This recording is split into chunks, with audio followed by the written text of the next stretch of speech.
Yo, what's up? Welcome back.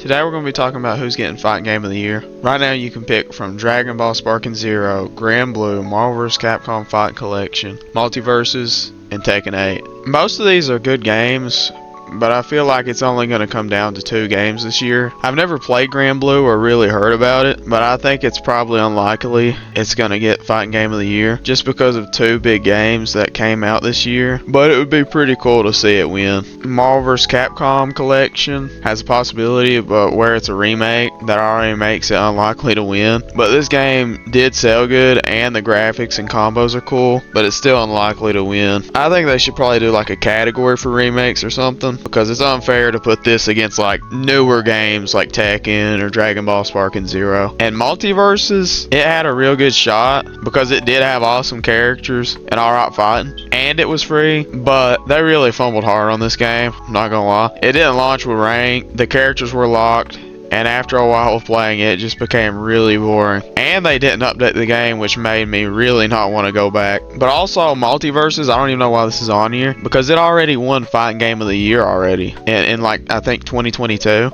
I feel like it's kind of just filler. This game is for sure not winning Fighting Game of the Year. Okay, here's the thing. This is what I was talking about when I was talking about it comes down to 2 games. Sparking Zero. I think this game has a really good chance. It's got good graphics. The character selection was awesome. The only bad thing for me is that the game is very unbalanced. You can only really play high tier characters or you're gonna lose. You're just gonna lose. Not to mention the online for Xbox is awful. The online didn't work for like a straight week and it still barely works on Xbox, and 90% of the people's already dropped this game. I mean, it might have a chance, but I'm gonna go out on a whim and say that it's not gonna win. I can't see this game winning. Okay, Tekken 8 for me is a winner. I think Tekken 8 wins Fighting Game of the Year. It's got awesome characters, the best customization that we've ever seen in a Tekken game. I mean, you can make basically anybody you want in this game, and the fighting, the combos. I mean, the combat in this game is very good. Like, out of all of these, it's either this for combat. It's either Marvel vs. Capcom or Tekken 8, and Marvel vs. Capcom's just not winning. I can't see it winning, but I think Tekken 8's got a chance here. The only bad thing about this game is that they tried selling a map for DLC, which is still it's kind of wild, but I mean that's only like the really bad thing they did in this game. I also say shit like battle passes in fighting games. I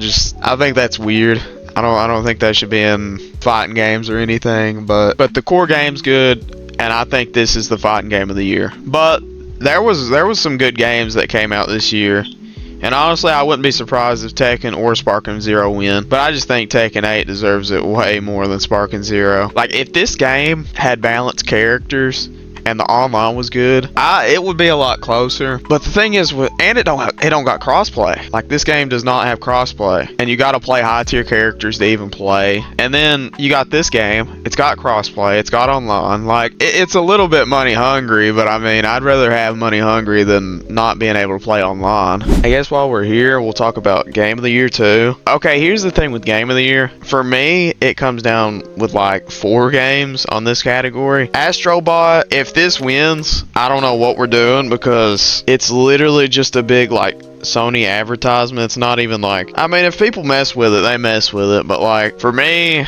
I don't think this should win at all. And then this game, I've seen stuff about it. I don't know too much about it, but to me it just looks like a card game, and I'm even surprised this even got on here. I mean, knowing the Game Awards and shit, it would be funnier than hell if a card game won out of like all these good ass games. Black Myth Wukong, I haven't played it. I've wanted to play it. To me, it looks like a Souls ripoff, and like, we got a Souls game on here anyway that was better, so it's like, why are we this also feels like filler, man. I don't see this winning. Okay, and then Elden Ring, I really think that this game has a really good shot. It's weird them letting DLC get the chance to win, but I also feel like it's odd to include it and it not win, you know what I mean? But this was good DLC. I liked it, you know. I about broke a few controllers and shit on Radon, but it was a good DLC. I really liked it. And then we got Metaphor. I ain't seen anything about this. I just know it's a really big open world from Atlas. And like, I like the Persona games, but I never even really heard about this until